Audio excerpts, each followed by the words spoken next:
In today's world with the media, TV, movies, music, books, magazines, and the internet, there's a lot of information readily available to the public. For years and centuries, blacks have learned all about history through a European influence. It has influenced the Black Christian Church and has influenced all races in America to develop stereotypes on the black race. Most people are conditioned to believe everything they are told by their parents, school teachers, pastors, and also their friends.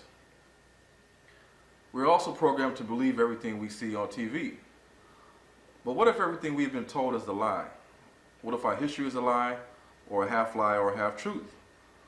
What happens when we get tired of hearing, well, that's the way it is, and that's all we know, or let's just move on to the next subject or chapter? What happens when we start to wake up and demand answers to all of these unanswered questions?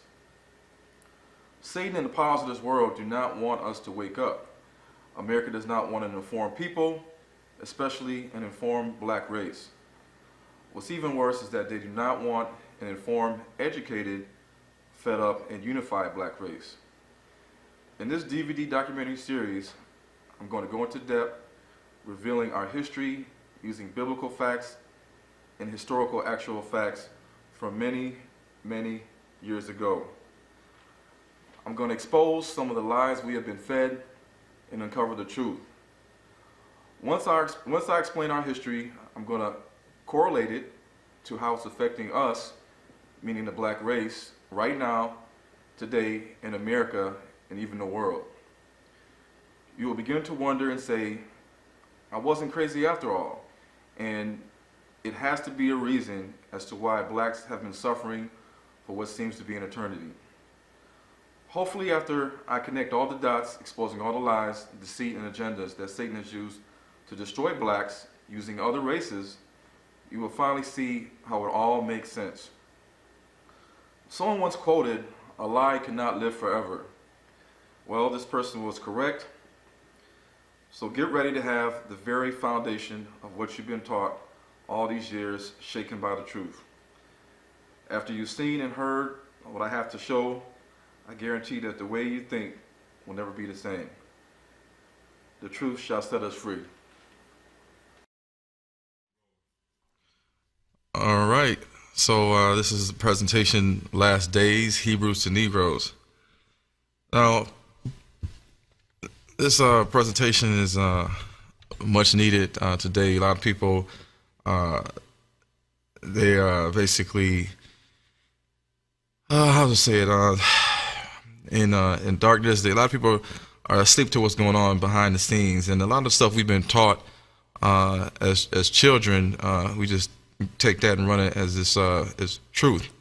But it's a lot more behind the scenes that's going on. A lot more in terms of government, religion, society, education that people don't understand, even our history and our culture as itself. So this presentation is basically going to kind of expose all the hidden truths and lies that's been going on for thousands of years. So basically,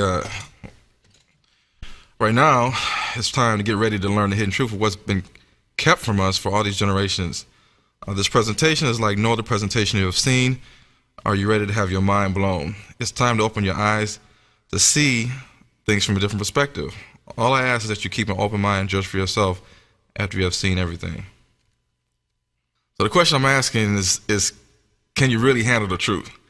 A lot of people say that they can handle the truth, but they really can't handle the truth, because when you give them the truth, it just shakes their world, shakes their foundation that they've been taught, and it's really hard for people to break out of that conditioning and programming that they receive from education, from their parents, and from society.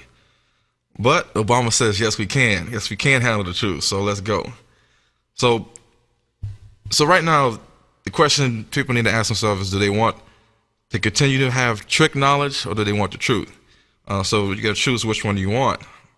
That's if you want to continue to be in darkness and just go with the okie doke and accept the trick knowledge, then that's fine. But it's really beneficial for everybody on this planet to know the truth. So we've done the research for you, so let's begin. So just like in the Matrix, it says that Morpheus, he says, take 2 pills. You either take the blue pill and the story ends and you wake up in your bed and you believe whatever you want to believe, or you can take the red pill and you can stay in Wonderland and I can show you how deep the rabbit hole goes. Morpheus says in the movie, I'm only offering the truth and nothing more. And so what does Neo do? He accepts the pill that's going to take him deep and deeper into the rabbit hole as far as it goes. And fortunately, not a lot of people are taking that leap into this rabbit hole. A lot of people are just want to take the blue pill and wake up in the bed and believe whatever they want to believe. And that's basically being caught up in the Matrix, as most people would say today. So Marcus Garvey, legendary pioneer, black leader, he quoted that people without their knowledge, well, people without the knowledge of their past history, origin, and culture is like a tree without roots. And one of the famous quotes by Harriet Tubman is that she said that I freed 1,000 slaves. However, I could have freed 1,000 more slaves if they only knew they were slaves. And that's very interesting because a lot of people, you know, they're living in a world, their own little box, and you try to awaken their mind and get them to see things from different perspectives, but they don't want to hear it. You know, they don't want to hear anything that's outside of what they've been taught. And so, in a sense, they are like the person that's been a slave so long that he doesn't even know he's a slave. He's comfortable with it, and he can't live outside of being a slave. And so when it comes time to run away and be free, he feels like everything is all good. The master will treat me right. I'm eating, I got a family, and he feels like, nope, I'm not going anywhere. And unfortunately, that's the problem with a lot of African Americans today. We continue to be in this slave mentality. So a lot of times in the Bible, it talks about the curse of Canaan, and also talks about the curse of Israel. Now, a lot of people, a lot even Africans will say, well, you know, is it the curse of Canaan, or sometimes they say Canaan? That's the reason why black people are going through what we're going through in Africa and even in America. So the question is, you know, that I'm trying to portray is, who are we? Why can't we get ahead? Why does everyone hate us? Why are we always treated unfair? Why are they trying to get rid of us? Why can't we stick together? Why is there so many obstacles preventing us from succeeding? Why does the world discriminate us based on skin color? And why do we work for everyone else? Now, Obama, he did a speech at Roanoke, Virginia in 2012. And basically, Obama was telling us here, and this is what he quoted, if you've been successful, you didn't get there on your own. You didn't get there on your own. I'm always struck by people who think, well, it must be because I was just so smart. Now, there are a lot of smart people out there. It must be because I worked harder than everybody else. But let me tell you something. There are a whole bunch of hardworking people out there. Now, Obama says that if you were successful, somebody along the line gave you some help. There was a great teacher somewhere in your life. Somebody helped to create this unbelievable American system that we have allowed you to thrive in. Somebody invested in roads and bridges. If you got a business, you didn't build that. Somebody else made that happen. The internet didn't get invented on its own. Government research created the internet so that all the companies could make money off the internet. Now, this is what Obama was saying. So somebody else supposedly made all of this stuff happen. If you're successful, somebody else made that happen. But who is that somebody else? Is it God, or is it the government, or is it some other entity? So in our dollar bill says that in God we trust. But God can mean a lot of things. God can mean Baal, it could be Moloch, it could be Dagon, it could be Ishtar, it could be Yahweh, it could be Jesus, it could be Jehovah, it could be Allah, it could be whatever you want it to be. So the question is, why can't I be successful? And more importantly, what God are we trusting in? Are we trusting in the government, or the God of the Old and New Testament, or whatever your God may be? Now, the hardships the ancient Hebrew Israelites experienced over many centuries parallel the hardships people of African descent have gone through since the beginning of the Common Era, or AD, as most people would know it as. Is this a coincidence? No, it's not a coincidence. So in the Bible, in Deuteronomy 28, 45, verses 45 to 46, it says, and this is a very important verse that a lot of people don't really pay attention to. It says, moreover, all these curses shall come upon thee, and shall pursue thee, and overtake thee, till thou hearkenest not unto the voice of the Lord thy God, to keep his commandments and his statutes, which he commanded thee. And this is the last verse that people really need to pay attention to. It says, and they shall be upon thee for a sign and for a wonder, and upon thy seed forever. Now, the last time I checked in the Bible, forever meant forever, meaning that if God's going to reign forever and ever, then that's forever. It doesn't mean that it's going to stop, at the destruction of the first temple or the second temple. And these curses were not supposed to stop when Jesus came and he died on the cross and was ascended into heaven in the Christian religion. Now, most people are tricked today to believe that the white European Jews of today are descendants of the ancient Hebrew Israelites and the 12 tribes of Israel. Sadly, they are incorrect. This information has been hidden from us for a reason that's very, very, very, very deep and disturbing. Now, there was a man named Cornelius Tacitus, and he lived in 56 AD, around 117 AD. He was a senator and a historian of the Roman Empire. And he had a book, and the book he wrote was called The Annuals and Histories of Tacitus. And he quoted in this book, and this is about 2,000 years ago, or a little less than 2,000 years ago. He quoted that many assert that the Hebrews are a race of Ethiopian origins. So when you think of that, you say, I said, well, the Hebrews, are they talking about the Ethiopian Hebrews that's in Israel right now? No, because back then, Ethiopia, Cush, represented and meant a lot of things. And the land of Cush, or Ethiopia, was far more greater and bigger than what the current size of Ethiopia and Africa is right now. And I'll explain later. Now, this is a map of the Africa in the 1600s. And back then, the Atlantic Ocean near the west coast of Africa, near Benin and Togo and Nigeria and Ghana, was called the Oceanus Ethiopicus. So it's essentially like the Ethiopian Ocean. And here we have this other map. You see another map of Africa, and as you can see, they section out Africa into Lower Ethiopia, Upper Ethiopia, Nubia, and then you have Egypt, and then you have the Sahara Desert. Of course, everything below the Sahara Desert, Sub-Saharan Desert, is most of the true African states. Nowadays, above the Saharan Desert, you have the North African Arab states that most of the Arabs currently live in, like Egypt and Libya, Tunisia, Algeria, Morocco. Back then, in those days, ancient days, you had Lower Egypt, which was closer to the Mediterranean Sea, and then you had Upper Egypt, which is closer to Nubia, which was also basically a part of Sudan and parts of Ethiopia.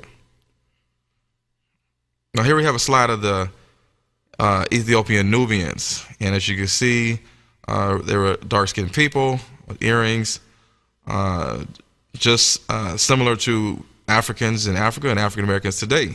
Even people in the Caribbean, Jamaica, Haiti, and Antigua and Trinidad. In the Bible, it talks about how the Israelite women and men used to dress. And here we have a picture of a Nubian sister, African, wearing earrings, and she's wearing nose earrings, and she's wearing earrings in her ears, she's wearing headbands and a necklace. And in Isaiah chapter 3, verse 20 to 21, it says, the bonnets and the ornaments of the legs and the headbands and the tablets and the earrings, the rings and nose jewels. So right there, they're telling you that the ancient Hebrew Israelite women, they wore nose jewels, nose earrings. They had earrings.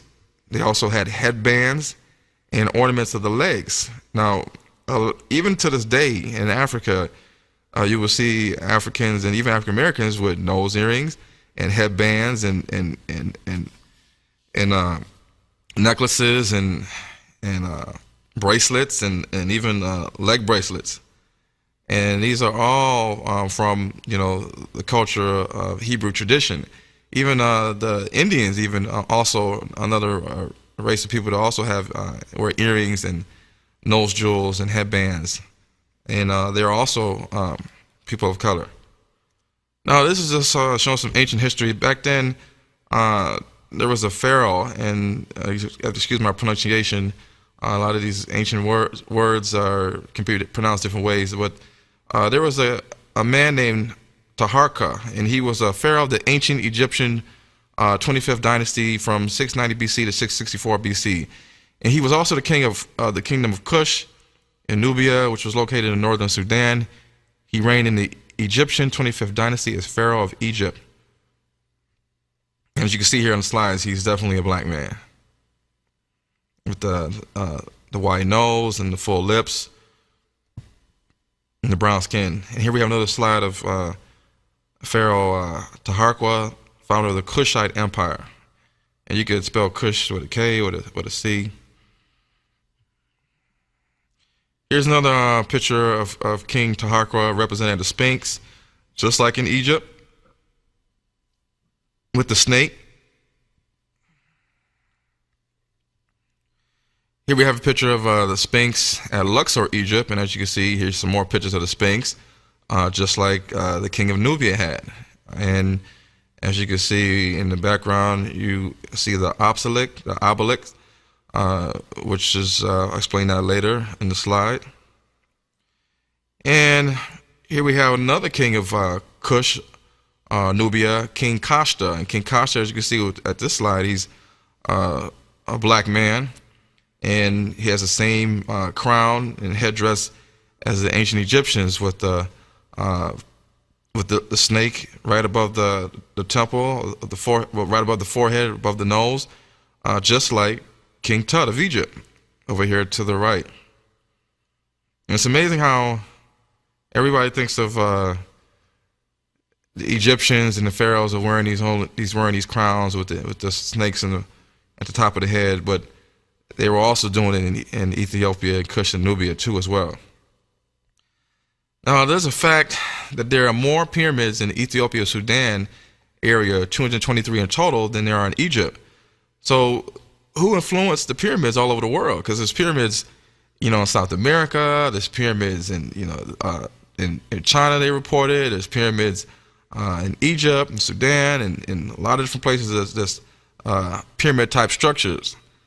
So here we have on this slide, you have the pyramids of Meroe, ancient Kush, Sudan / ancient Ethiopia, and then you see over here pyramids of Giza, ancient Egypt. This slide right here, we see the obelisk in Axum, Ethiopia, and you also see it in Luxor, Egypt. Now the obelisk, basically today in America, is the Washington Monument, and Washington Monument.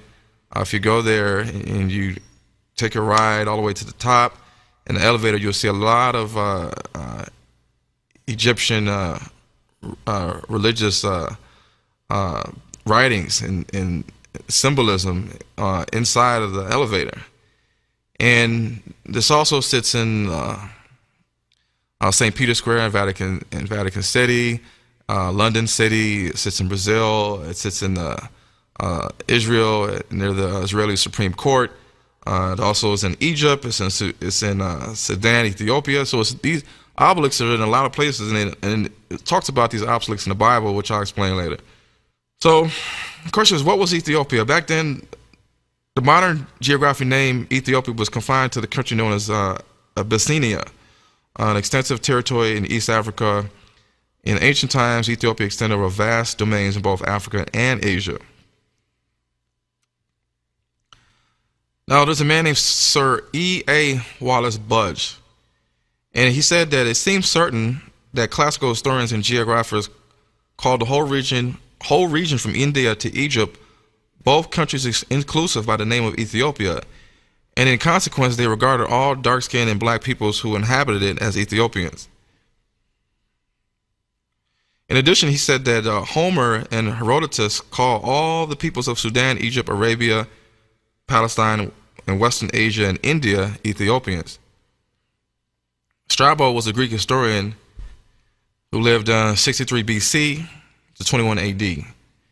And he himself quoted that I assert that the ancient Greeks, in the same way as they classified all the northern nations which they were familiar as Scythians, so I affirm they designated as Ethiopia the whole of the southern countries toward the ocean. Now Strabo adds that if the moderns have confined the appellation Ethiopians to those only who dwell near Egypt, this must not be allowed to interfere with the meaning of the ancients. Another Greek historian named Ephorus, he lived around 400 BC to 330 BC. This is a long time ago. He said that the Ethiopians were considered as occupying all the south coast of both Asia and Africa, and adds that this is an ancient opinion of the Greeks. Now, Stephanus of Byzantium, Greek 6th century AD writer, wrote that Ethiopia was the first established country on earth, and the Ethiopians were the first who introduced the worship of the gods, who established laws. And the vestiges of this early civilization have been found in Nubia, the Egyptian Sudan, West Africa, Egypt, India, Persia, Mesopotamia, Arabia, South America, Central America, Mexico, and the United States, and Mashanland. And right here is ample evidence if anybody wants to read any books about this. Now, in Lucian was also an ancient writer, lived in the 1800s. He wrote a book of astrology. He declared that the Ethiopians were the first people that invented the science of the stars, gave names to the planets, not at random and without meaning, but descriptive of the qualities which they conceived them to possess. And it was from them that this art was passed, still in an imperfect state, to the Egyptians. So, another Greek philosopher, Proclus, lived in 412 AD.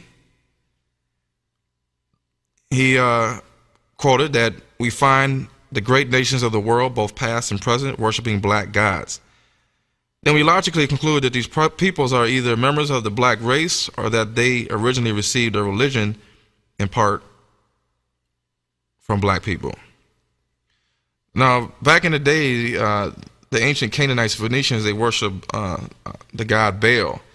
And if you look at ancient pictures of the statues of Baal, you will see that Baal is a black person. His face is dark, and you wonder, well, why would you worship a black person if you wasn't black yourself? It doesn't make any sense, because right now in America, we worship Jesus Christ, and they portray Jesus Christ as a white man with blue eyes and blonde hair. Now, the proofs are abundant. The ancient gods of India are also shown with Ethiopian-type crowns on their heads. And according to the Old Testament, Moses first met God during his sojourn among the Midianites, who were the Ethiopian tribe.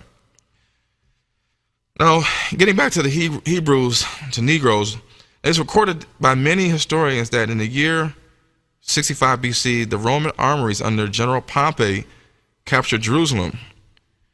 And in 70 AD, General Vespasian and his son Roman Emperor Titus put an end to the Israelite state with great slaughter. During the period of the military governors of Palestine, many outrages and atrocities were committed against the residue of the people. And during the period from Roman General Pompey to Roman General Julius Caesar, it was estimated over 1 million Jews fled into Africa, fleeing from Roman persecution and slavery. It's also a known fact that the slave markets were full of black Israelite slaves. And this is in the book of Babylon to Timbuktu by Rudolph R. Windsor. Here's a slide picture of Roman Emperor Titus when Vespasian was declared emperor on July 1st, 69 AD. His son Titus was left in charge of ending the Jewish rebellion. And in 70 AD, he besieged and captured Jerusalem and destroyed the city and the Second Temple of Solomon. Now, after that, and throughout time, before that, the Hebrew Israelites had escaped persecution and captivity and being killed by fleeing into where else but not other than Africa and Arabia.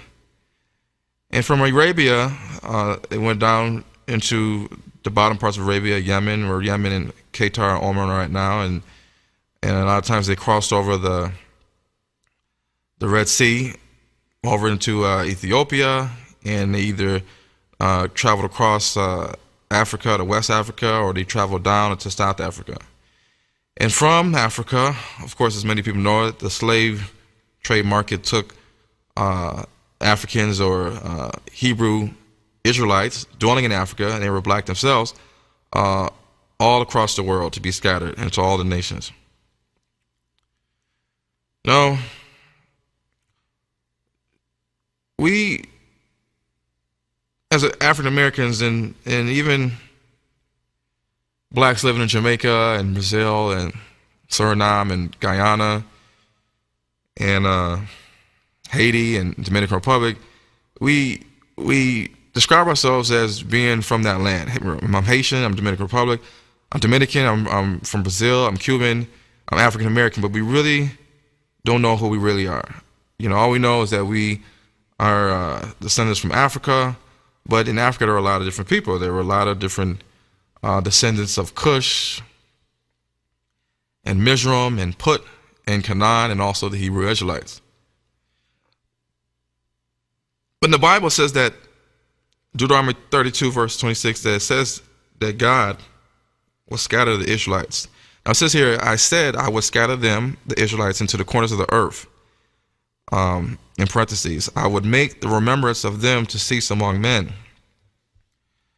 Psalms 83:4 says, they have said, come and let us cut them off from being a nation, that the name of Israel may be no more in remembrance. In Jeremiah 17:4 it says, and thou, even thyself, shalt discontinue from thine heritage that I gave thee, and I will cause thee to serve thine enemies in a land which thou knowest not.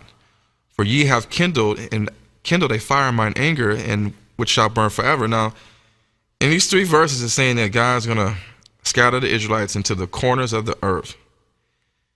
He was going to make them lose their heritage, and he was going to make the remembrance of them to cease among all men. And that the name of Israel, or the Hebrew Israelites, would be no more in remembrance. That's interesting. So, as we go forward, you'll see why I'm emphasizing these three scriptures. So, the question is, if it's documented over 1 million remaining Israelites fled into Africa to escape Roman persecution, and if it says in Deuteronomy that the children of Israel and their seed shall endure the curses forever for not keeping God's commandment, then who is in Israel right now? And also, how can the white European Jews of today be descendants of God's children of Israel when it's a known fact that they participated in the transatlantic slave trade? Now, if they are truly God's chosen people, they, like others, are guilty of keeping God's commandments. Therefore, they should still be going through the curses listed in Deuteronomy 28, verses 15 through 68. Now, the scriptures also say that the Israelites will be led into captivity and scattered across the world. But how can this be correct if the so-called white Europeans called Jews were the ones that were taking slaves into captivity all across the world on the slave ships? So, you know that one cannot be a slave and also a slave master. So you can't be scattered as a slave into the four corners of the earth, but be the one that's the slave master, that's taking the slaves there. You got to be one or the other. And also, just as two white European Jews cannot produce a black Jew, the ancient Hebrew Israelites in the beginning had to be either black or white. So who is going around saying that they are Jews when they are not? Or better yet, the big question is, what is a Jew? This is a big difference. Now, back then they were called the Hebrew Israelites, children of Israel. If you were from the tribe of Dan, you were a Danite. If you were from the tribe of Judah, you were a Yehudahite. If you were from the tribe of Benjamin, you was a Benjaminite. If you was from the tribe of Levi, you was a Levite, and so on. Back then, that they didn't call themselves Jews. And back then, in Old Testament days, at least way back, Judaism didn't exist. So there could not be a person called a Jew, because there was no Judaism to call somebody a Jew. Because as you will see later, the word Jew is basically anybody that follows the practices of the religion of Judaism. And it has nothing to do with being a descendant of the 12 children of Israel, which in the Bible are God's chosen people. So, the Bible talks about the synagogue of Satan. Jesus talks about it himself in Revelations 2:9. But who was he referring to? And, what is a Jew? It says in Revelations that 2:9, it says, I know thy works and tribulation and poverty. But in parentheses it says, but thou art rich. Well, we know that in today's time, black people are not rich. We're at the bottom of the wealth gap. And follow above us would be probably Latinos in America. And it says also, and I know the blasphemy of them which say they are Jews and are not, but are of the synagogue of Satan. Revelations 3:9 says again, behold, I will make them of the synagogue of Satan, which say they are Jews and are not. So in the Bible, Jesus always referred to the Pharisees and the Sadducees and the scribes as the generation of vipers, the seed of the serpent. John the Baptist even said the same thing. Whenever he saw the Pharisees and the Sadducees coming, he would call them generation of vipers, seed of the serpent. And the Sadducees and the Pharisees were the ones that helped found the Babylonian Judaism, which Jesus despised. Same people that crucified him.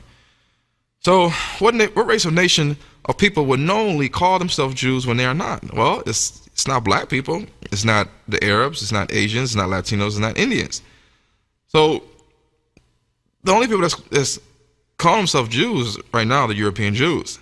But has the world been tricked to believe that the white Europeans are Jews and are thus God's chosen people? Because, of course, they label Jesus Christ as a Jew when Jesus was from the tribe of Judah. And Jesus Christ did not practice Judaism.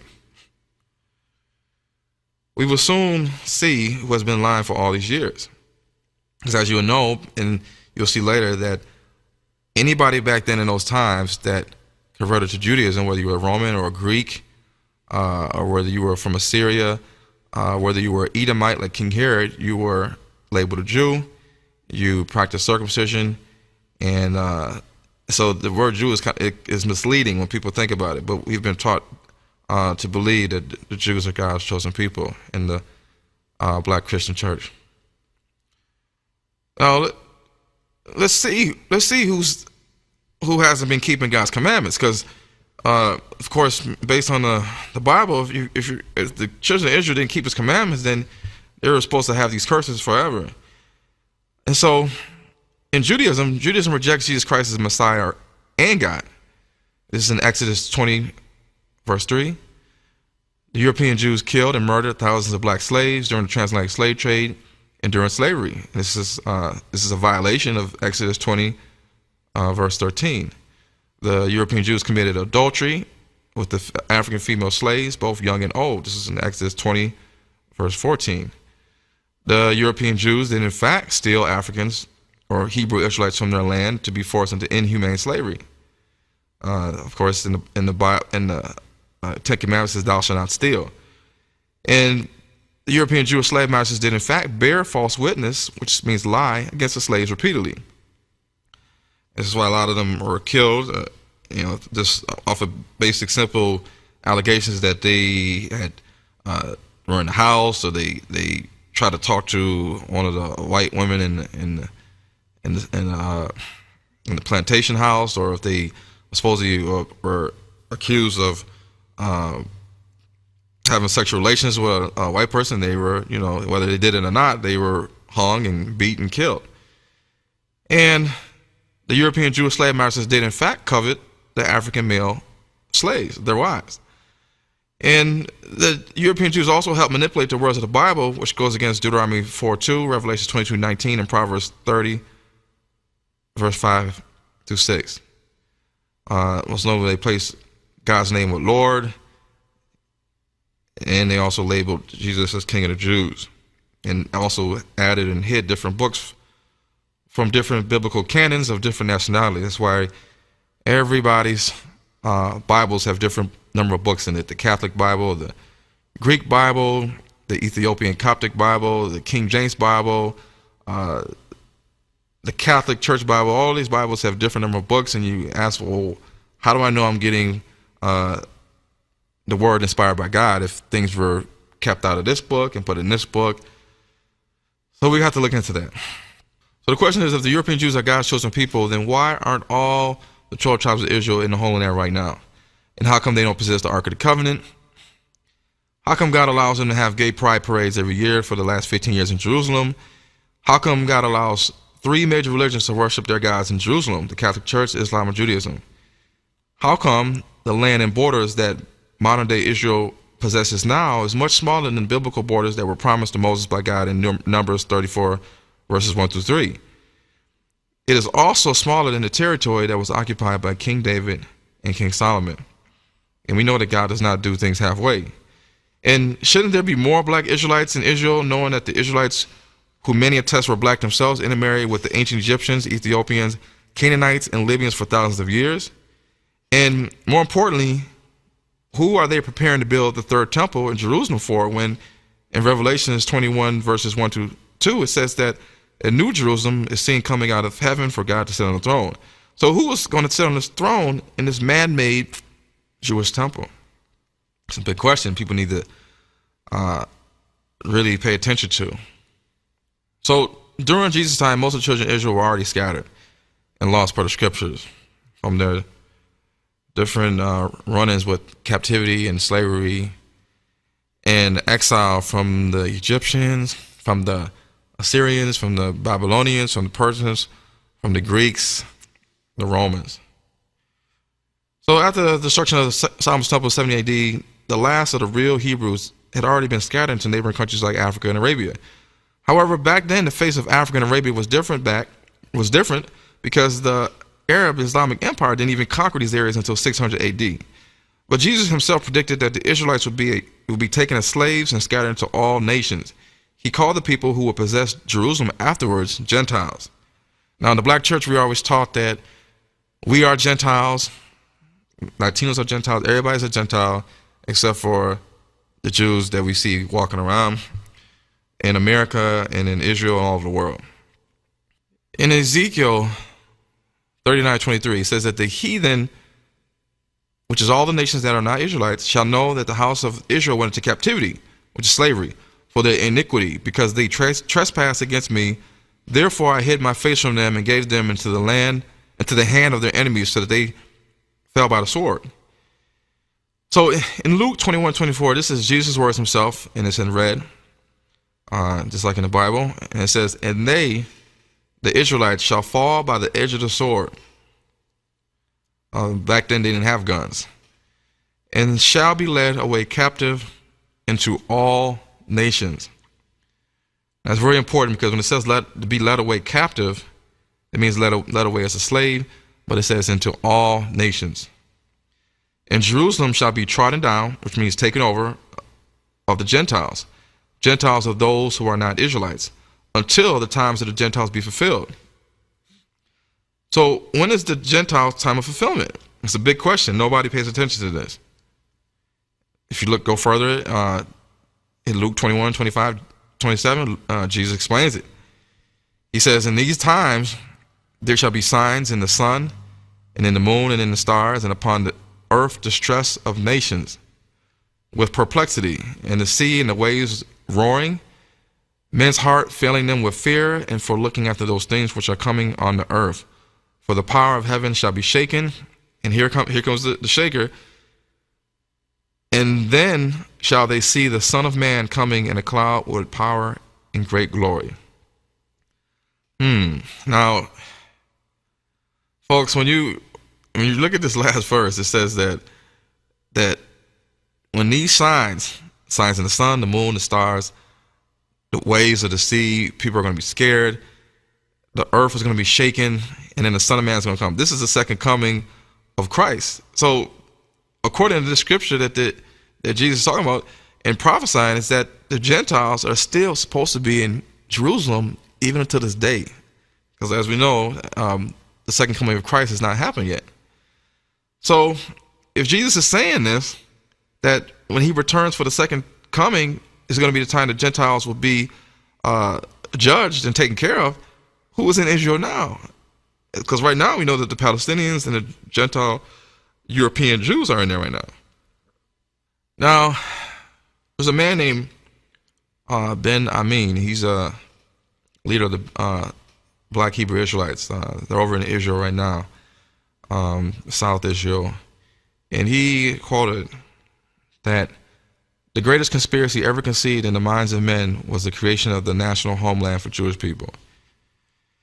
And he claimed that African Americans, and blacks are scattered all across the world by slavery, are the victims of a cruel plot to control us, an international religious plot that has come about as the results of black Hebrew Israelites disobeying the law and the commandments of God.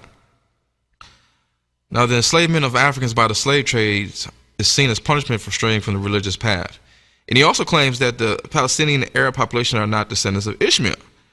Ishmael, as we're taught that the Arabs are descendants of Ishmael through Abraham. But wait a minute, people need to read their Bible, because it says in the Bible that Abraham's maidservant, she was Hagar, the Egyptian. And if anybody knows, back then in BC times, the Egyptians were black people with woolly hair. And they would have a child, and that child would be named Ishmael. And then it says in the Bible also that Ishmael's own mother, Hagar the Egyptian, would find him a wife from Egypt. This means that the 12 princes, the 12 sons of Ishmael, would be 3/4 black Egyptian and 1/4 Hebrew. And back in those days, the Hebrews were black, so they would essentially be black. But the Arabs of today they're not black. They're more, skin color is more like Caucasians and Europeans than they are black.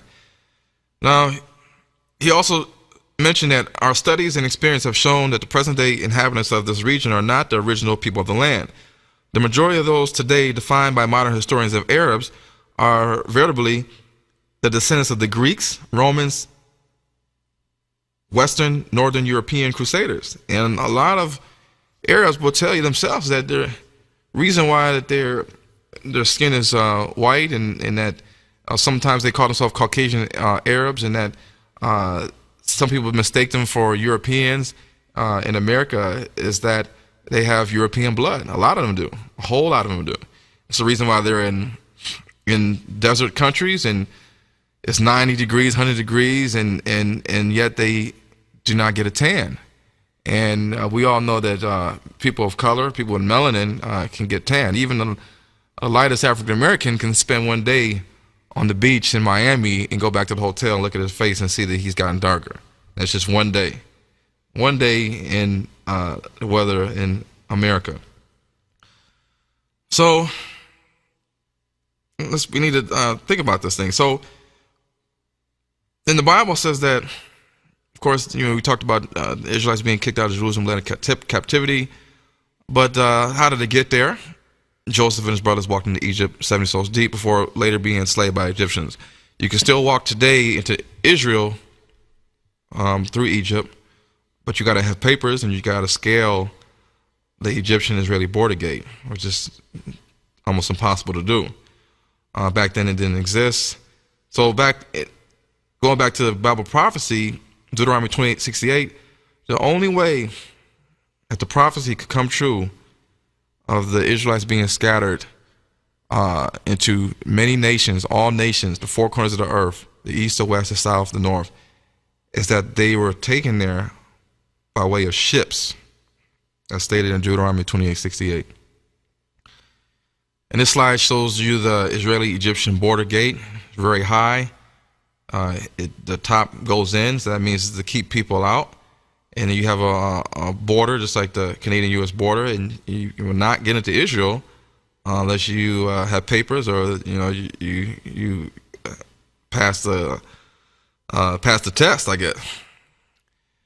Deuteronomy 20:68, if people you don't know it, reads that, and the Lord will bring thee into Egypt, which means land of bondage, again with ships.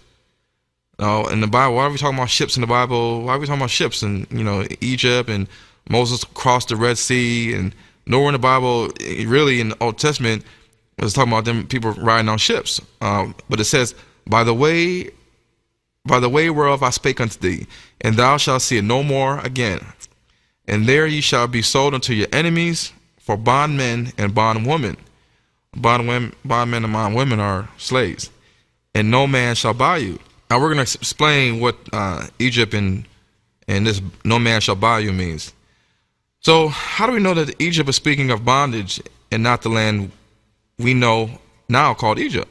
It's because Jacob and the 70 souls, the Hebrew Israelites, they walked into Egypt.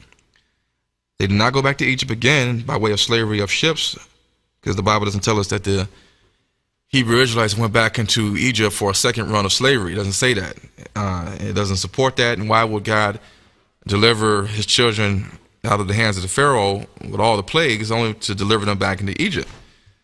If I was the Egyptian pharaohs, I would say we don't want them back no more because, you guys and your God destroyed our country.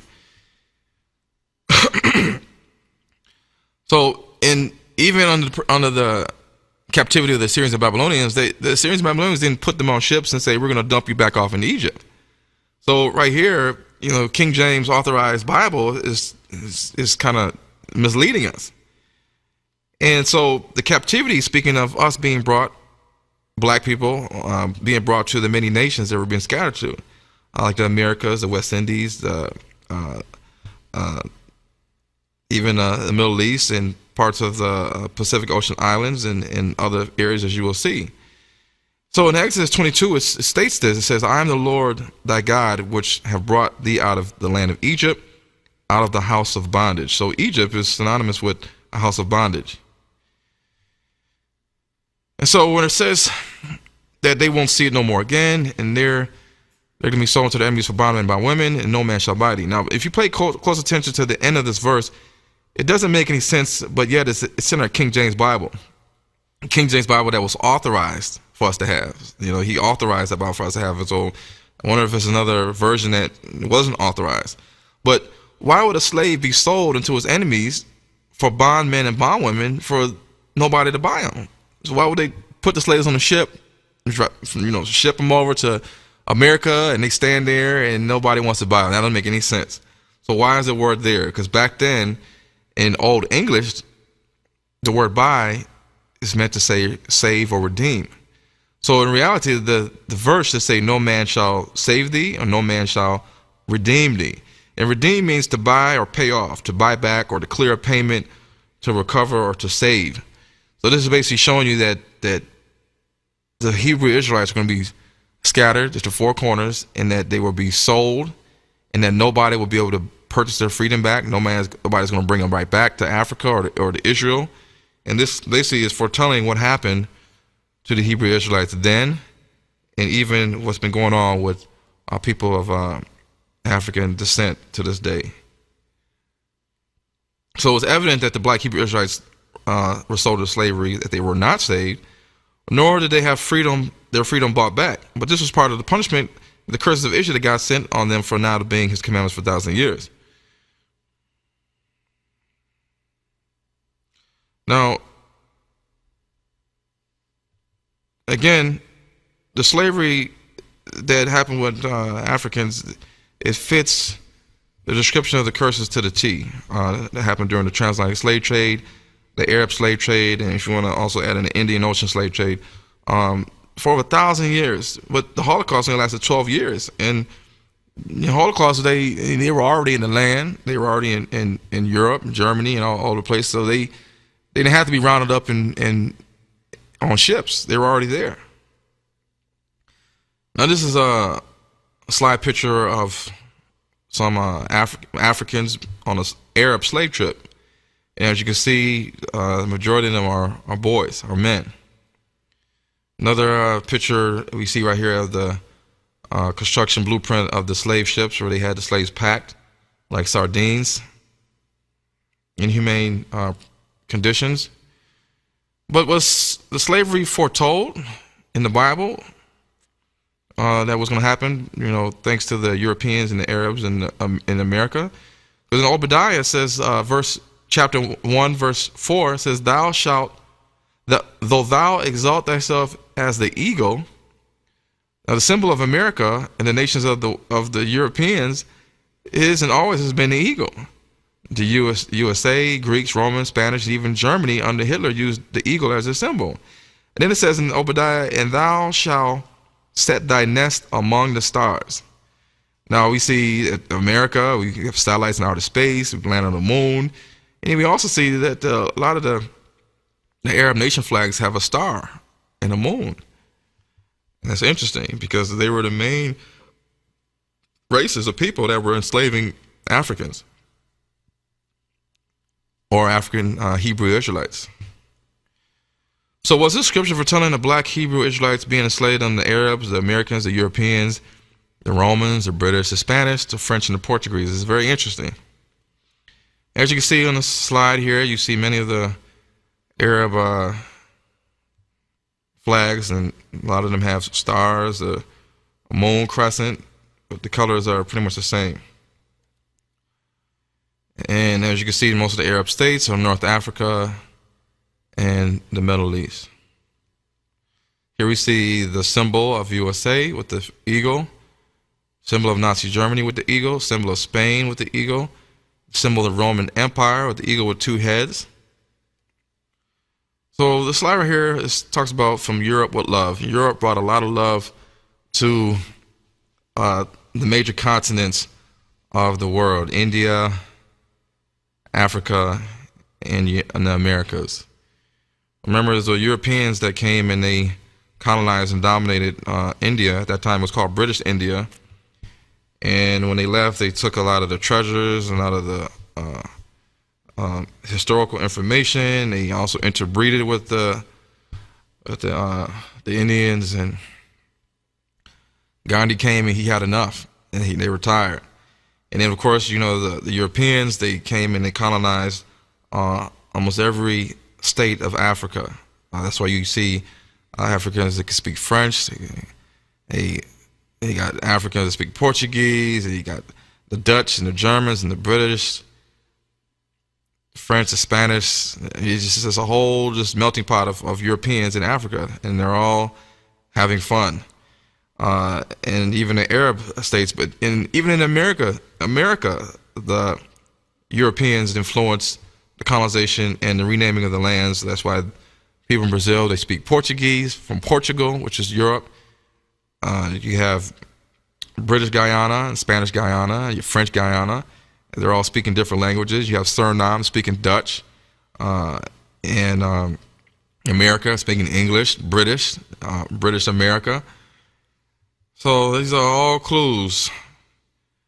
They also colonized the Caribbeans and the British Virgin Islands. That's why a lot of the people in the Caribbean, they have accents that are similar to the British and how the British speak. Now, according to the Zondervan's Compact Bible Dictionary, it lists Ham. Ham is one of the sons of Noah. In the Bible, Ham had some sons. Noah had sons, and he had Ham, he had Shem, and he had Japheth.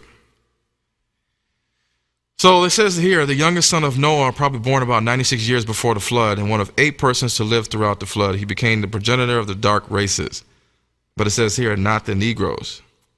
Why would they say that? Why would this Bible dictionary say that Ham was the father of all dark races, but not the Negros? But it says here he was the father of the Egyptians, the Ethiopians, the Libyans, and Canaanites who we see today. So who are the Negroes descendants of, according to this Bible? And why would the Zondervan's Bible Dictionary say that we Negroes are not descendants of Ham?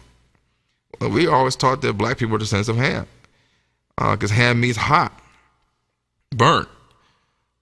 Surely we're not descendants of Japheth. We're not descendants of the European, Turkish, Mongolian nations. So this only really leaves Shem as our forefather. Could that be? We got to think about that. Here we have slides, a slide of the map where Shem, Ham, and Japheth they settled in. And as you can see, Shem settled in Mesopotamia, Arabia. Ham descended in Africa, and also even in parts of Arabia as well. And Japheth, the Gentile nations of Japheth, which is in the Bible, the first time the word Gentile is even mentioned in the Bible, discusses the Japhetic nations, the islands. But yet we are told that black people are Gentiles. And you got to also remember the reason why you see on this slide right here that the descendants of Ham also settled in Arabia and parts of the Middle East, because Nimrod's empire, if you really do your research, his empire extended from Africa, from Kush, all the way to Arabia, to Iran, to Babylon, to Assyria. He helped build the Tower of Babel. He founded the city of Babylon. And this is all in the Bible. This is all in the Bible. And Nimrod was the son of Cush. Cush meaning black. Nimrod was a black man.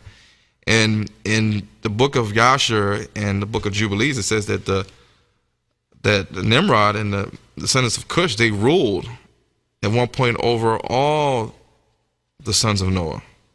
Here we have another slide depicting the slave trade, mainly from the Atlantic Ocean over to the Americas.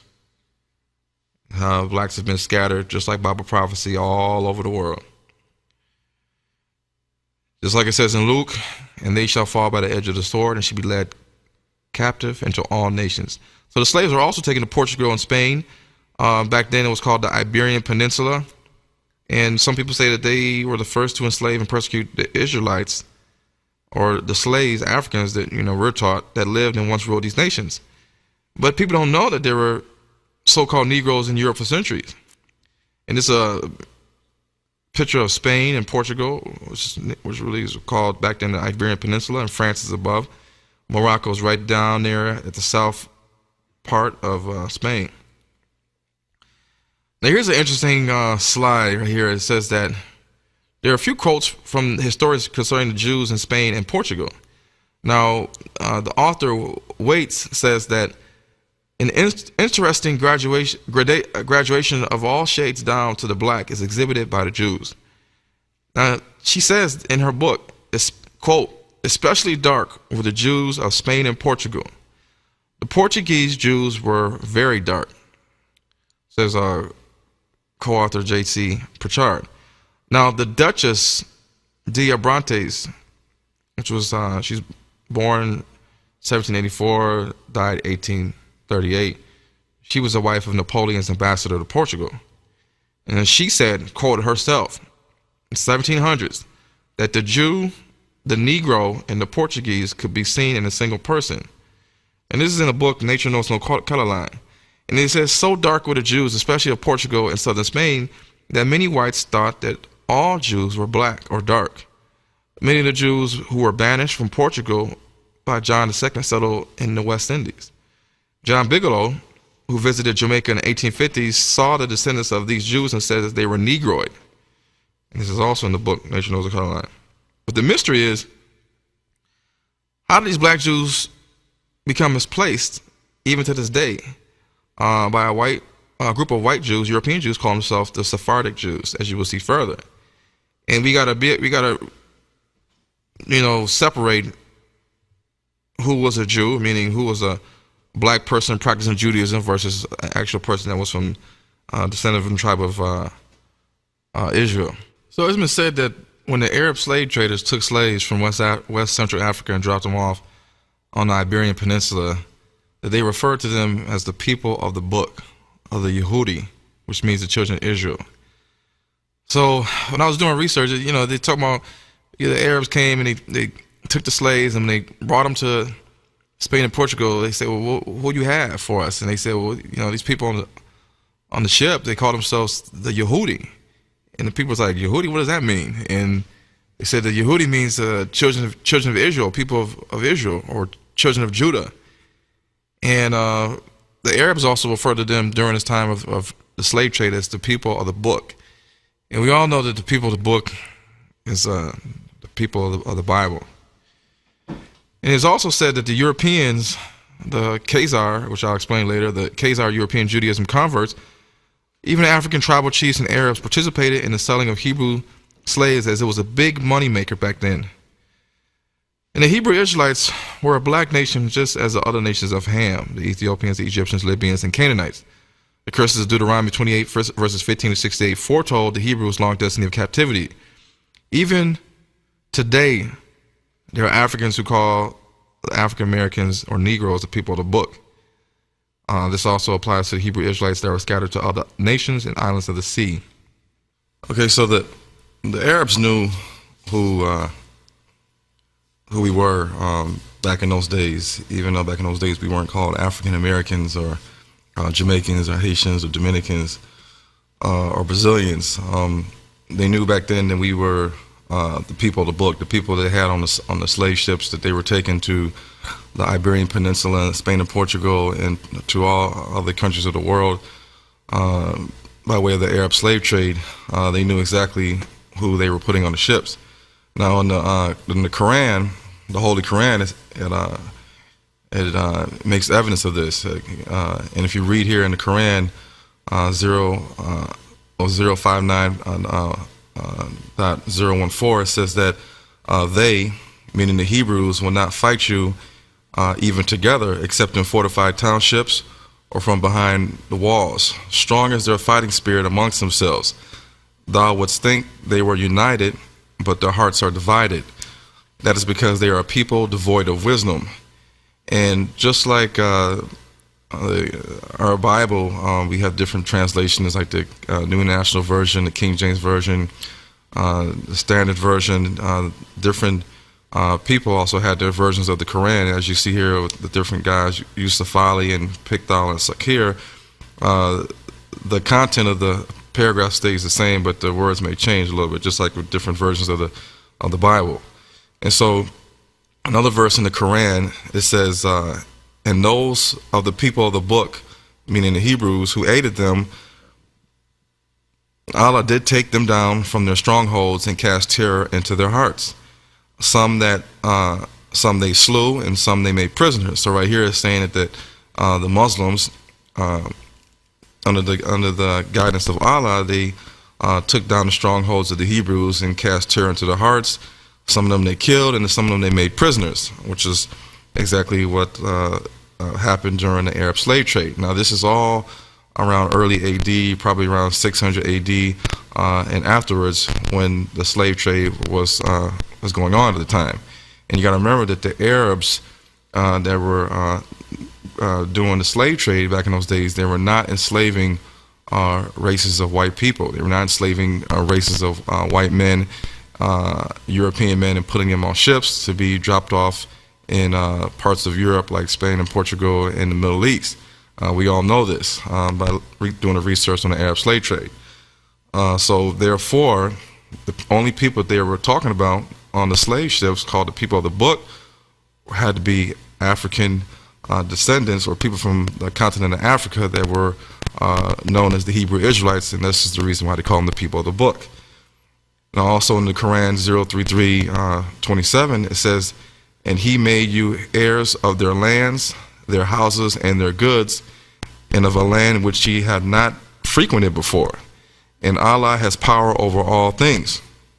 So right here in the Quran, it says that the Arabs would take the lands of the Hebrews, they would take their houses, their goods, and this land that they had not been to before. So this is clear proof that before about 600 AD, that the Arabs, the Muslims, were not in that area. So when they started to conquer and take over North Africa and the Middle East and Arabia, these were lands that were foreign to them, that was not known to them. But in these lands in Arabia and as well as Africa, the Hebrew Israelites, aka the people of the book, were in these lands. And according to them, in the Quran, Allah was going to give them power over the Hebrew Israelites, over the people of the book.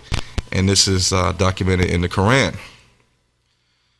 Now, back in the day, around 400 AD, there was an Italian traveler named Ludovico di Varthema, and he was one of the only, well, first non-Muslim Europeans to enter into Medina and Mecca, which is in Saudi Arabia. Back then it was just called Arabia, as a pilgrim. And he traveled throughout Egypt and Israel and Palestine and Arabia and different parts of Africa.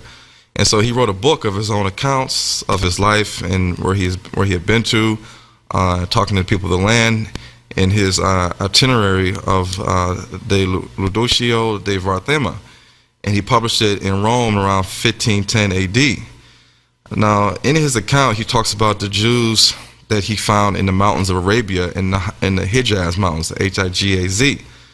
And back then, even years before that, 600 AD, the Muslims had also fought the Jews in Arabia, and this was called the Battle of Khaybar. Sometimes it's pronounced Khaybar or Khaibar. And during this fight, the Muslims subdued and captured the Hebrew Israelites that were there, and they also exiled them or they enslaved them. This is proof. So in the book of Ludovico, he reads that in this one part, it says the chapter concerning a mountain inhabited by Jews. So he says, at the end of 8 days, we found a mountain which appeared to be 10 or 12 miles in circumference, in which mountain there dwell 4,000 or 5,000 Jews, who go naked and are in height 5 or 6 spans, and have a feminine voice. Maybe they had a high-pitched voice. And he says here, and they are more black than any other color. He says they live entirely upon the flesh of sheep and eat nothing else. They are circumcised and confess that they are Jews, and if they can get a Moor, which in that case could be synonymous with Muslim, into their hands, they would skin him alive. Because back then in those days, the Muslims or the Moors were mortal enemies of the Hebrew Israelites, the Jews. Because Judaism and Islam, was going against each other in those days too. And so it says, at the foot of the said mountain, we found a tank of water, which is water that falls from the rainy season. We loaded it up.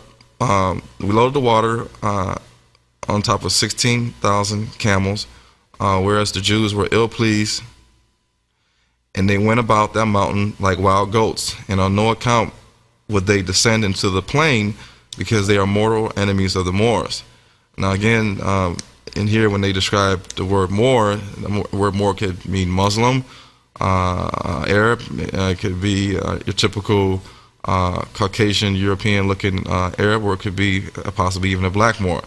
But nevertheless, in this account, Ludovico in the 1400s goes into Arabia and to these certain mountains, and he finds 4,000 to 5,000 Jews, and he describes them as being naked, but also running around about 5 to 6 spans, in that he describes them as being more black than any other color.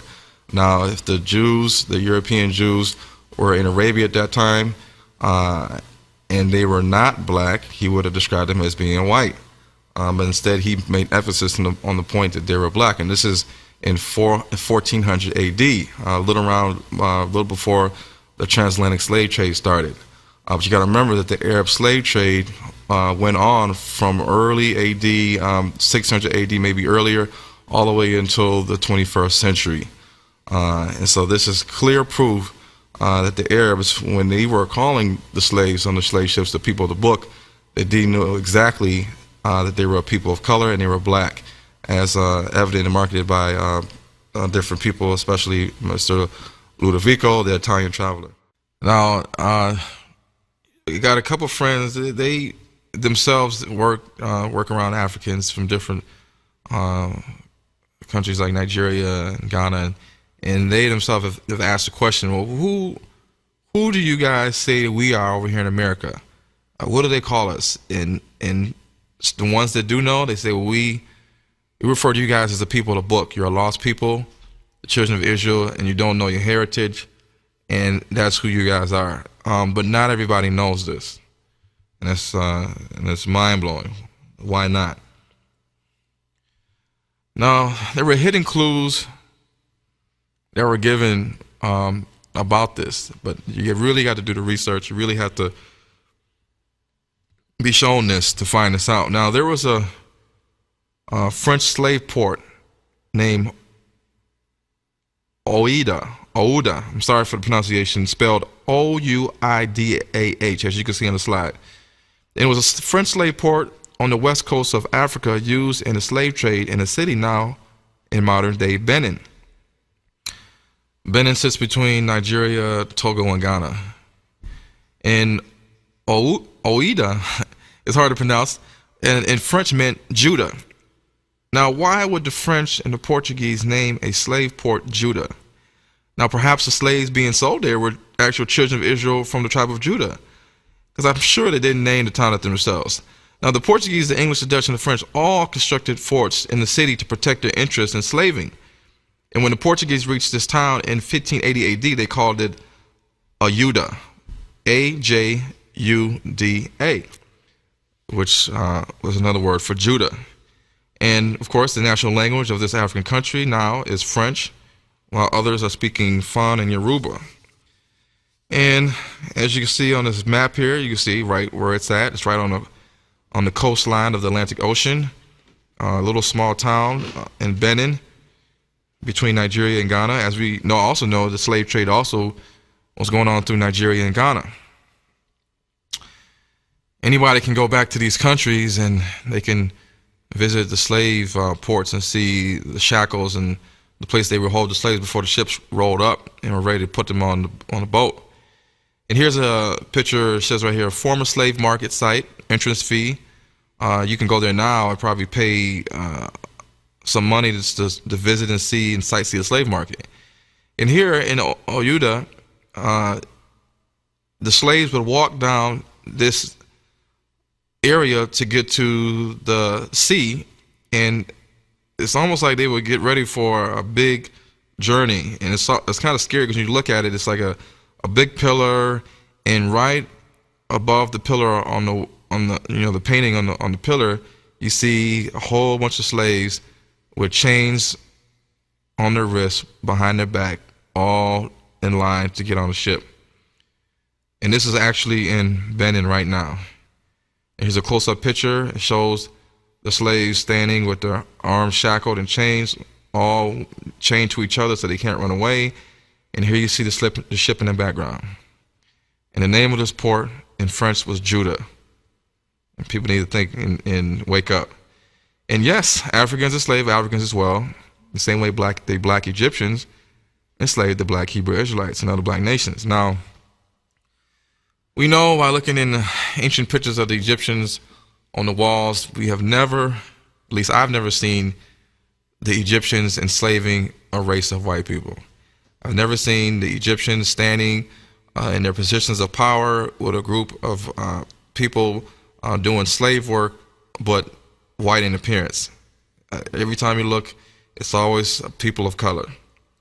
And it's important to know, because when people say that Moses was white, people have these movies like Noah and the Son of God and all this stuff, and you see all in the Bible series, you see everybody is white. It does not make sense. It's not correct. They're basically tricking America and the world, and we're just going along with it. So even in Oman, the natives of Oman, the men in Muscat, Oman, here in this slide, it says in the 1860s, an estimated 13,000 African captives were taken to the Gulf every year, and 4,000 to 5,000 were sent to Sur in Oman. Legal slavery lasted in Saudi Arabia and Yemen until 1962. Despite over 1,000 years of slavery, millennium, and continued dominated practices of slavery by the Arabs, the Islamic world still is perceived widely as less racist, more tolerant, and welcoming of blacks than the West and United States. But nobody talks about the Arab slave trade. The Arabs they were taking slaves back in the early AD, way before the transatlantic slave trade happened, and they continued for over 1,000 years. Even continued some parts of Africa, even now in Sudan, Mauritania. It's sad that nobody really knows this. But when are we going to wake up? Remember, just because other nationalities like the Arabs and the Jews and Europeans have businesses in our communities, it does not mean that they necessarily like us or intend to help us. And this is a lot of this stuff is deeply rooted. Just like there's still signs of racism and prejudice in America today from whites versus blacks. There are also the same stereotypes and prejudices from Arabs against blacks. They may not say it outwardly, but behind closed doors, it's still inbred in them from generations of slavery that we underwent under the Arabs. Of course, the real reason why other races of people have businesses in our community, Arabs and the Europeans and the Asians, is because it's to make money off of us. It's simple and plain. They are not inviting us to dinner with their families, nor are they helping to rebuild the communities that are tore down that they do business in. They could care less about our community. They care less if it's the schools shutting down. They care less if it's potholes, is holes in buildings, as long as their business is making money. They could care less what the community looks like. So new casinos, a new Red Wings arena, which is projected in 2016, Ford Field, Comerica Park, are not benefiting the black citizens of Detroit. It's all benefiting other people. This is why we see majority of Detroit is going down. Education, housing, but then you see Midtown and downtown Detroit is flourishing and thriving as we speak. Here we have pictures of the slave trade, the Europeans. Also, a lot of people don't know this as well. Some Indians don't even know this, that the Dravidian Indian, dark Indian, back in the day, the original Indians are Dravidian Indians, which are the dark Indians. Ones that are just as dark as black people or Africans. They were also indentured servants or slaves, and sometimes called the Dalits or the Untouchables. And they were brought to South Africa in the 1800s by way of the Dutch and Muslim slave traders. They were only identified by their number, just like in the prison system. Today, the majority of their descendants live in the city of Durban, South Africa. Back then, they were called the Cape Colored. Back in 1800s, they also were brought to the Caribbeans and South America as indentured servants. They wanted to, work and make money to send back to the homeland. But before that, the slaves were doing all the work in these areas. But then when they freed the slaves, they said we need to still have some form of slave labor. And so they pitched the idea to the Indians that you can come over here and set up shop and like indentured servants, and they eventually was able to obtain land. And even today, in modern day times, Guyana, one of the richest people in Guyana is, if you ask anybody from Guyana, is the Indians that came there, brought after the slaves were brought there. That's interesting. So let's talk about the Jews. There's two types of Jews. You have the Ashkenazi Jews and you have the Sephardic Jews. We're going to talk about the Sephardic Jews first. Not too many people know about who they are. Nowadays, Sephardic Jews are associated with Spanish Jews. So, but in the Bible, let's talk about where it all came from. Now, after the northern kingdom of Israel was conquered by the Assyrian king Shalmaneser V in 745, 722 BC, the Israelites from the northern kingdom were exiled into Assyria. This is in 2 Kings 17, verses 5 to 7. Now, the Assyrian king then imported groups of people from his country, Assyria, to replace the exiled Israelites in order for him to maintain and control the land of the exile. So he got rid of the Israelites out of Israel, and he told his people, come on in, set up shop, we got to take over this land, nobody's here, we're going to have to, keep it going. And that's what they did. And so of these people, the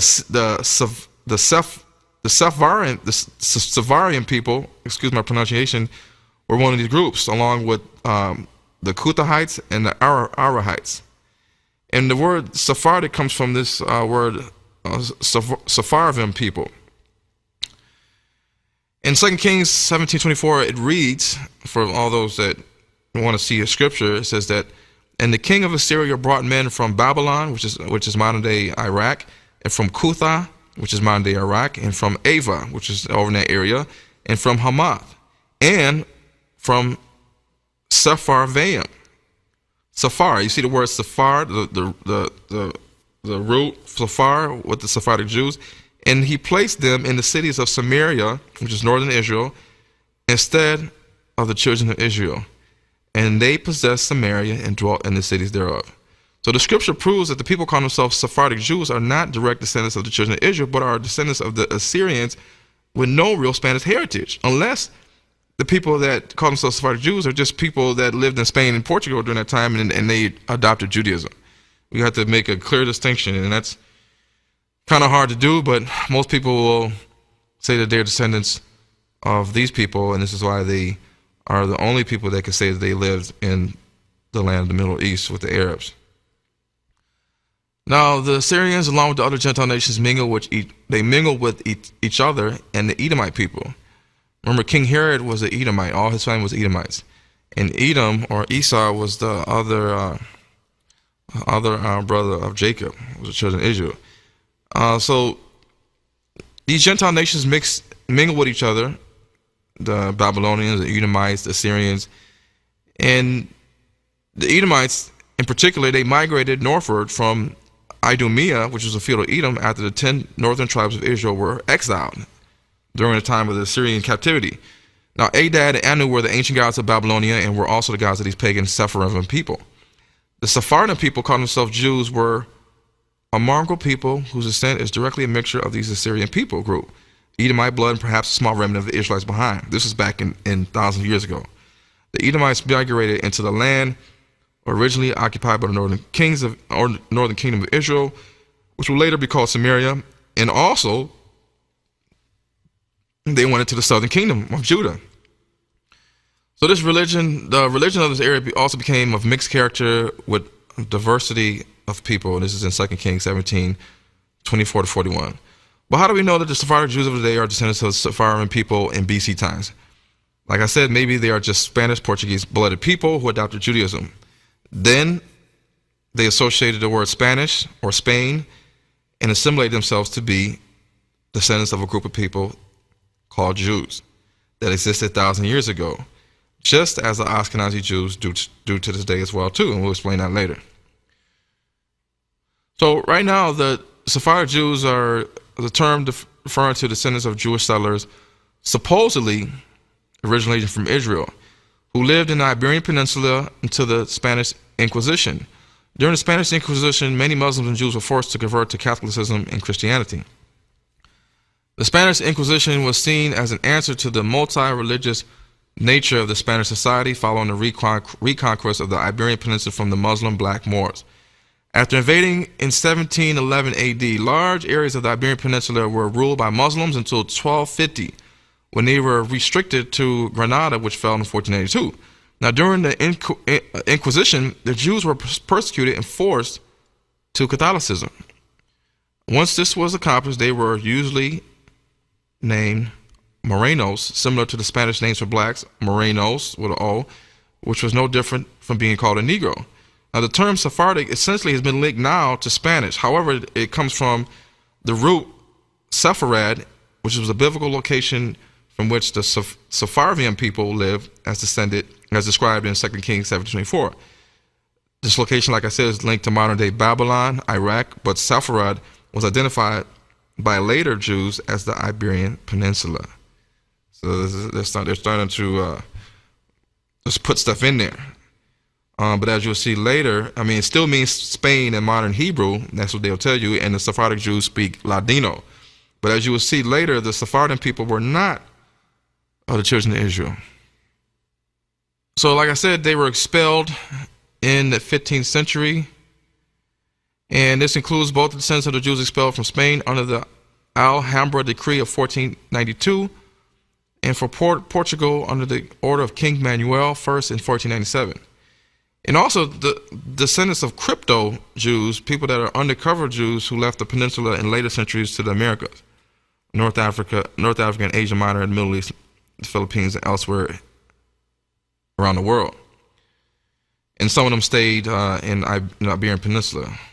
So, but note the thing to look here is that could these people be the real black Spanish Portuguese Jews We don't know. It's a lot of stuff that's been changed, and history has been changed for over 1,000 years. Sources right now say that the white Sephardic European Jews make up 10 to 50% of worldwide Jewry. But the question is, where did the black Sephardic Jews that they talked about, how come they're no longer witnessed by historians after the 1400s? Moving forward, I'm showing you the picture of Edom and how the land was divided back in those days.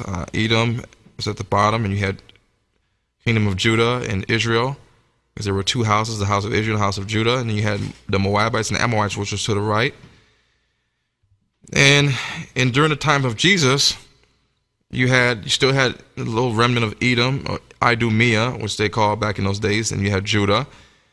And you had the northern part of Israel, which is called Samaria, and above that you had Galilee, which is where Jesus was from, and he dwelt in the city of Nazareth is in Galilee. And as you can see in this slide, that Pontius Pilate and Herod Antipas, they all ruled this area, the whole Herod family, which were Edomites, if you do your research. Here's another map that shows the Herod family kingdom, extending from Edom to Judea to Samaria, all the way close to Syria and Galilee. Now, a lot of people don't know that Herod was an Edomite. So essentially, Herod was a descendant of Abraham. And he was a descendant or a cousin, or he's a relative of Jacob and children of Israel, because Jacob had a brother named Esau, and from Esau came the Edomites. And the Edomites were the Israelites' natural born enemy. But the Edomites were never sold into captivity, never experienced slavery. And Herod was an Edomite. Herod Archelaus was a son of King Herod the Great, a brother of Herod Antipas, and half-brother to Herod Philip. His mother was Maltase, and Archelaus lived from about 23 BC to about 18 AD. After the reign of his father, he became the governor of Judah, or Judea, as well as Samaria, which was also part of the ancient land of Israel, and Edom, which was also known as Idumea. Now, in the book of Matthew, it mentions this guy named Herod Archelaus in Matthew 2, verse 22, in connection with Joseph, Mary, and Jesus returning from their exile in Egypt. Now, remember, God told Joseph and Mary to take Jesus to Egypt and to stay there until Herod, the ruler of Herod, died.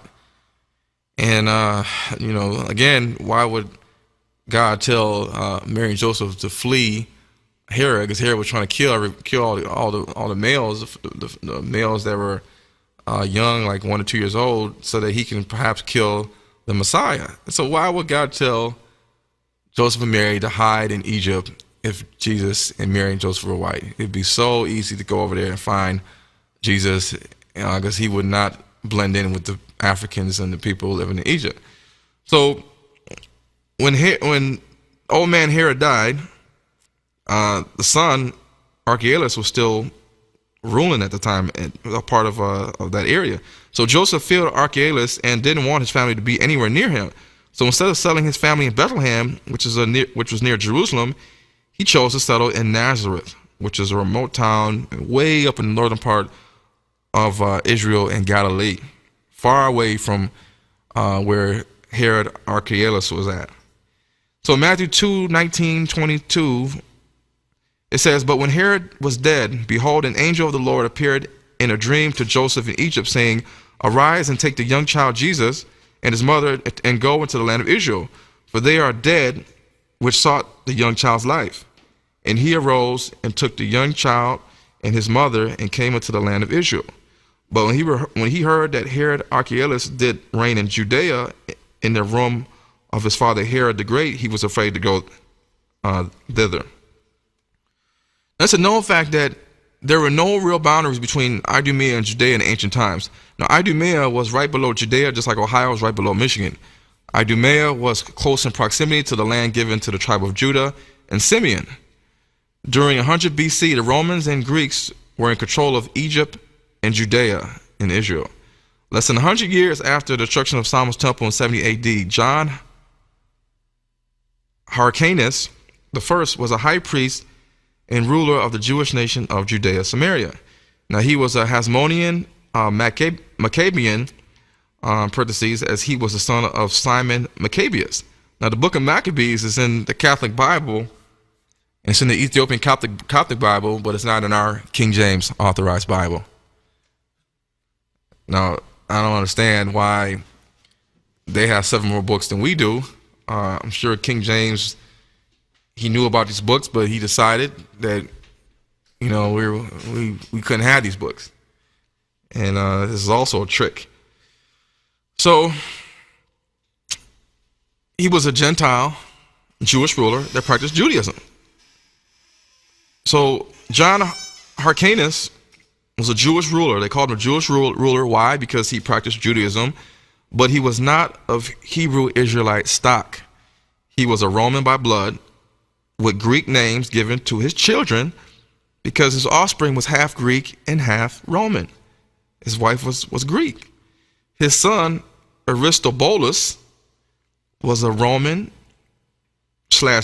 and assumed the power of the Hasmonean kingdom after his father's death around 105 AD. Now, if you look at his last name, Lous, most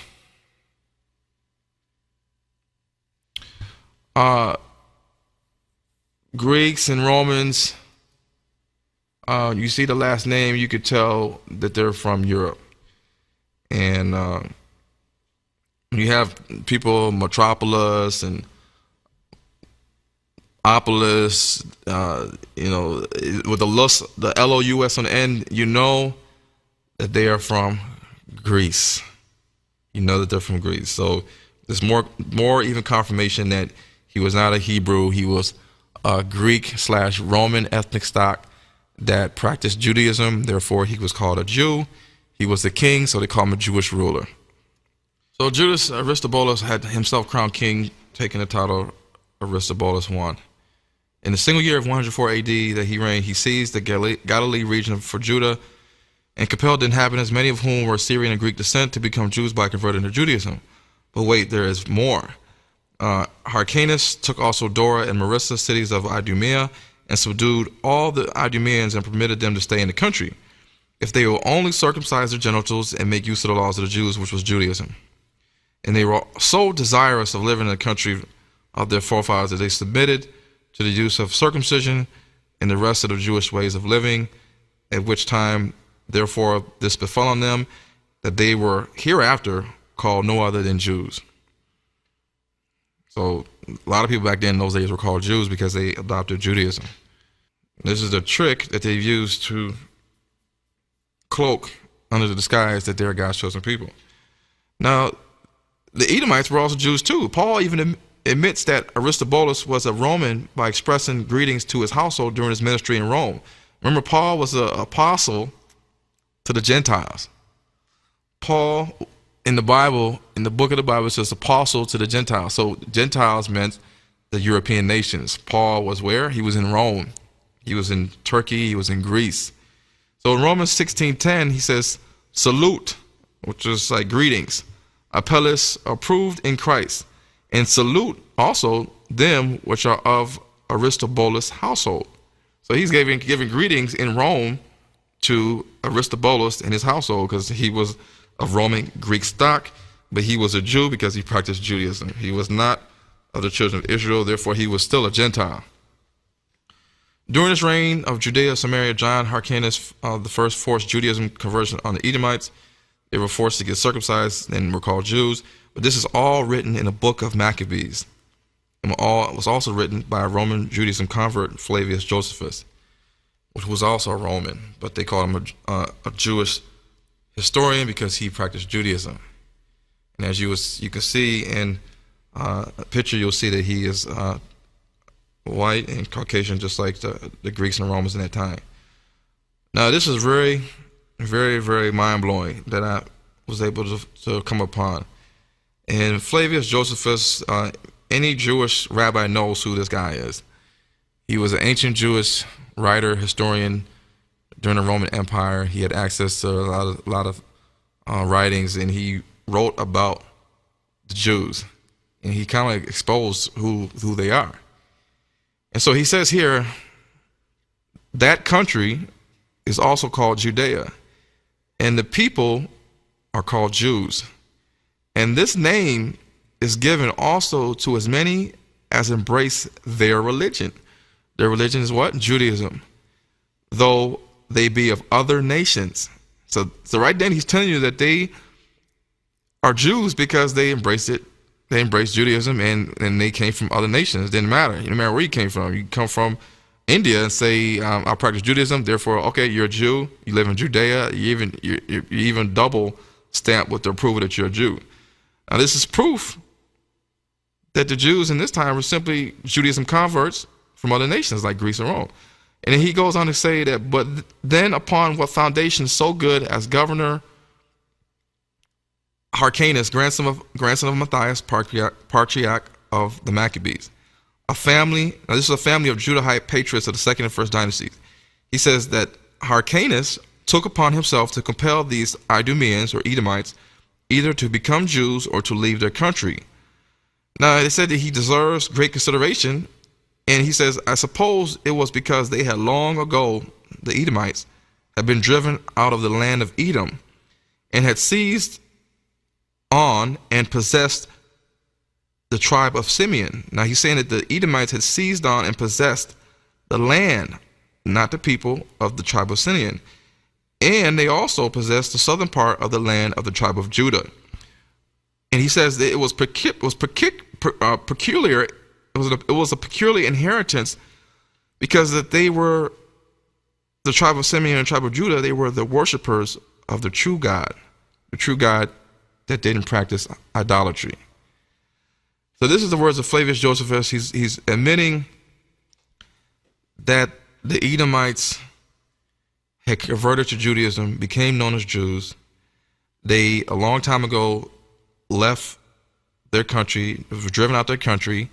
They went into the land of Simeon and Judah, which was the southern part of Israel, and they possessed it. And he was kind of astonished and amazed that they were able to do this, because these people that used to live in this area were actually children of Israel, and they were true worshipers of the true God.